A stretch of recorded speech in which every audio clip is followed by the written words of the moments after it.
Women are in the best financial situation that we've ever been in the past.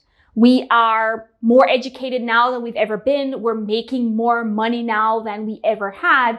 But just because things are progressing in the right direction, it doesn't mean that we're hitting financial security just naturally. It does take work. So in this video, we're going to talk about the 8 things that women need to do in order to secure their financial success.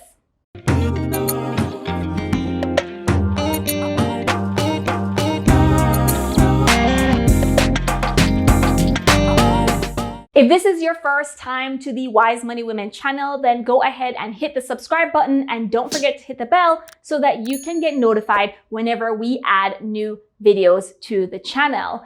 So women by nature are givers, especially when it comes on to our money. We are much more likely to forego saving in our retirement accounts so that we can have the funds available to meet the activities of our kids. In sacrificing financial security for the needs of our families and our parents and those all around us, we put ourselves in a situation to have a lot more financial stress, to have a lot more financial uncertainty, and to potentially be in a situation where we might need a whole lot of help as we get older. One of the main ways that we are able to combat this type of issues is for us to be able to not wait for other people when it comes on to managing our finances. For a long time, folks have believed that money has been something that's predominantly male, and we've just been able to even get access to having our own credit cards without needing our husbands or our parents. That just started in the 70s. So we're really just getting to this part where we're starting to know that yes, we can handle our finances. It's not about a whole bunch of math, and that this is something that we can tackle. And you'd think that, since it's 2020, that it's something that's already ingrained in us, especially with feminism and moving forward into, being more vocal about things that happen in terms of women. But it's really not, because just a couple of years ago, I was having a conversation with a really great photographer. She ran her own business.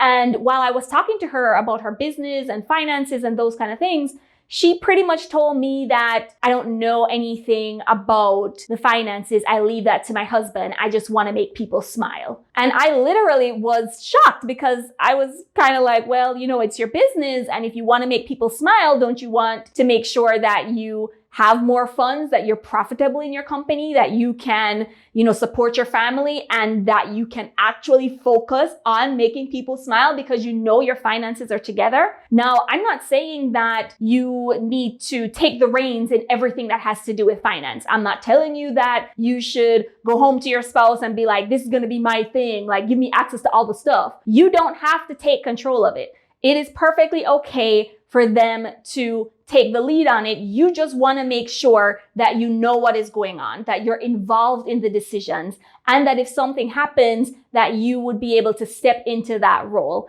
Because 40% or 47% of women that end up in divorces are shocked when they find out what's going on in their finances, because they just had no idea what was happening. And I hate to be all morbid with you, but most of us are probably going to die alone. Because even if you're married, even if you get divorced, or, you guys grow old together, women on average are living 5 years longer than men are. So it's very possible that as you get older, that you might end up being the one who has to step into this role of your money. So isn't it better that you kind of do it now when you have the time to learn it and understand it and practice it? And then that way, if you make a mistake, you can fix it, rather than waiting until you get to that point where maybe your spouse has passed away and then now you have to try and figure out how to put the pieces together. So a huge part in women finding financial security and gearing themselves up for financial success is taking the reins of their finances and know that you know enough to be able to manage your money. And the things that you don't know, you can get help. You can learn. You can have your dream team to be able to handle it. You just need to know that this is not beyond you, and you're more than capable of being the hero in your own financial story. The second thing that women can do to ensure their financial future is to prioritize their financial future. When I had my first kid, I readily opened up a 529. I started to actively put funds to invest for his future, to make sure that he was going to be okay and that he wouldn't have to struggle the way my husband and I had struggled when we had started out on this journey. But something really interesting that happened to me was that I was on this plane and I was flying to go visit my family. And, they give you the whole spiel about, in the case of cabin pressure, these masks are gonna fall from the sky or from the ceiling of the plane. And then you should put on your mask first and then put on anyone else's mask. And this flight attendant, she looked me in the eye and she said, "That means you, Mom." And I literally was just done. Like, I was just done, because when you think about it, all I could think in my head was, but good moms don't do that. You really think that I'm gonna put the mask on myself first when oxygen is leaving this cabin, and you think I'm gonna put on my mask and watch my kids suffocate? Not happening. Putting on my kids' mask first. But here's the deal. If you end up in a situation where you are unable to take care of yourself, who is going to help you? Who is going to help your child if they need help and you need help? You can't help anybody else if you're in a bad situation. So that means that you need to prioritize your own finances first. And now when I think about my 529s for my kids, I absolutely put some amount of money in there. But the first money that I put towards anything is in my own 401k. Because part of me making sure that my children are taken care of is me making sure that when they get older, they don't have to feel saddled with helping me pay off debt or deal with retirement when they're just trying to start their lives because they're, just turning adults. I do not want to be a burden to them. I make sure that I prioritize my future so that I can help them if they need it. So women really need to take the time to kind of turn off that I need to sacrifice myself and lie down on the floor so everybody else can get over to the other side. And we need to spend the time to make sure that we are taken care of, because when we're in a good situation, everybody around us, our families, our communities, our extended families, all of those folks are in a better position.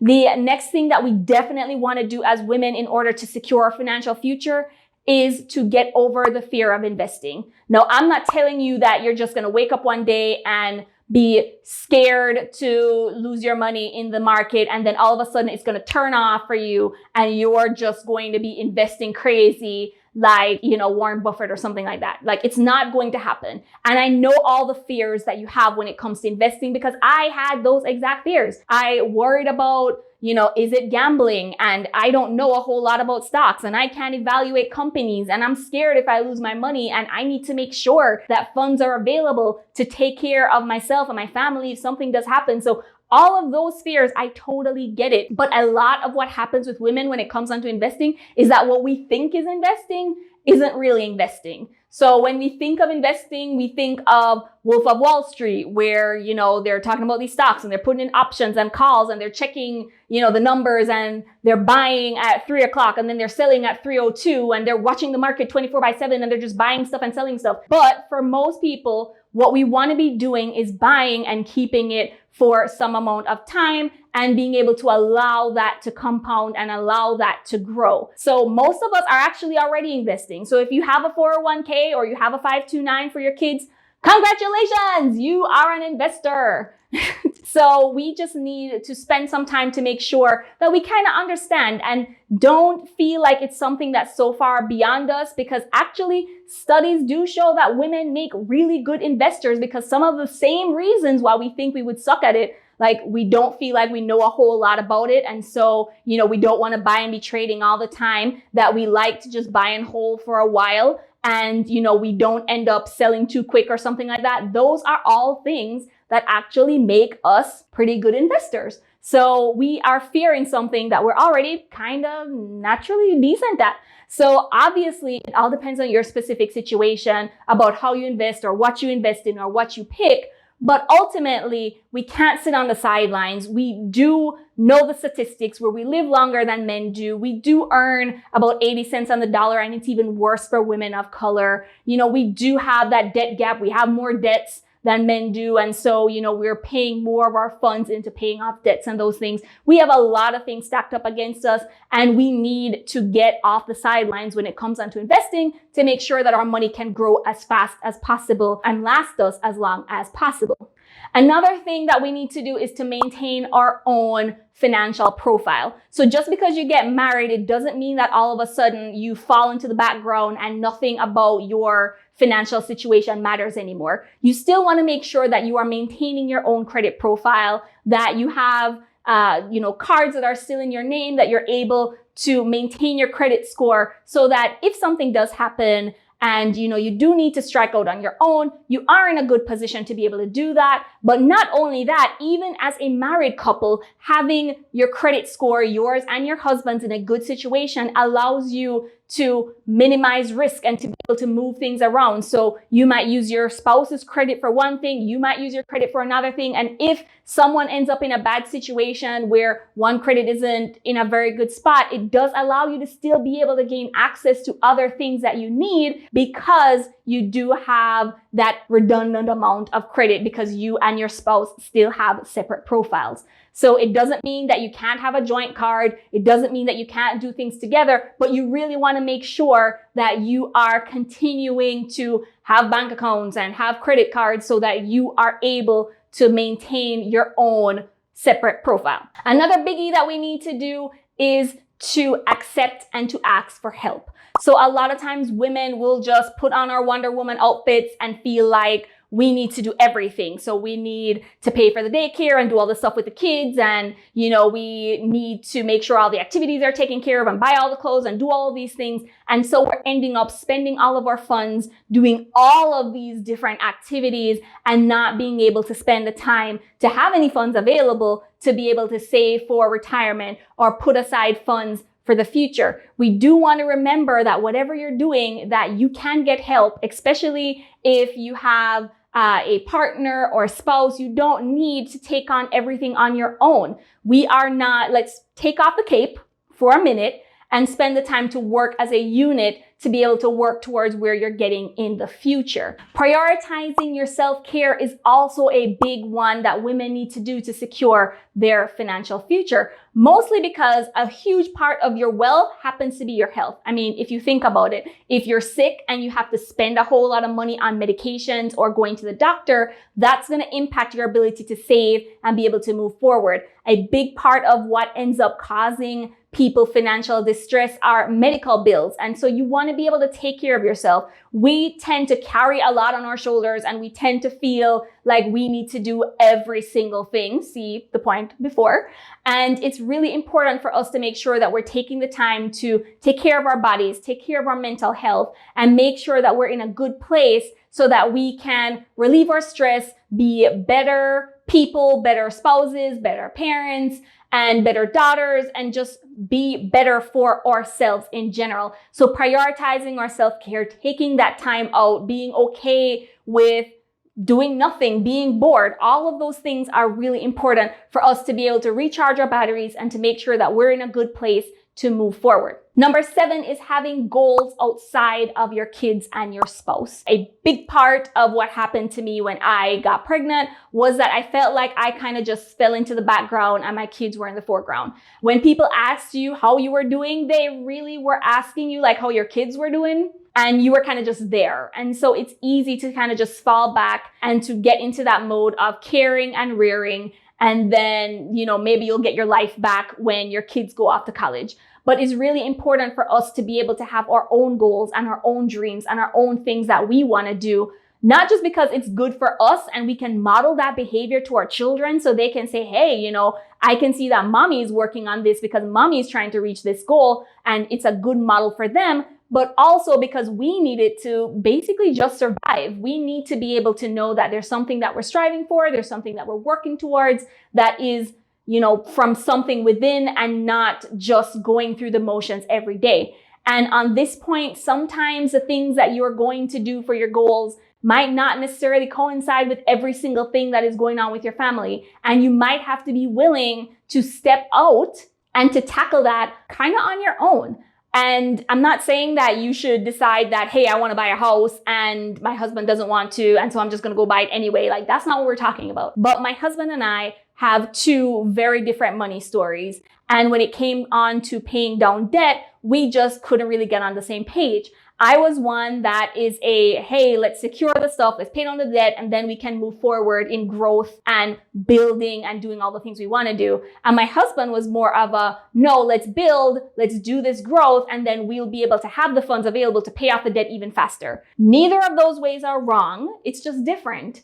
And for me, I had gotten to the point where, I was just like, I'm ready to go and I really want to get this done, and it's impacting my mental health if I don't get rid of it. And so I was willing to just branch off and say, okay, I know that that's not really the way that you want to do it, but this is what I'm going to do about my debt, and just spend the time and just focusing on that. And by me focusing on that and doing it, I feel like it kind of inspired him too, to kind of get like, oh yeah, we're making good traction and we're making good progress. So let's do this. So sometimes, if you have something that you're truly passionate about, and even if it's something that it might not be a shared goal with everybody, it's definitely worth you pursuing as well as the situation relates to you, because we need that for ourselves as women to be able to dream and to be able to see beyond ourselves and to be able to know that we have something that we're working towards. Finally, a big one that we can have when it comes on to ensuring financial success is working on debt. So it's not just that, well, you're married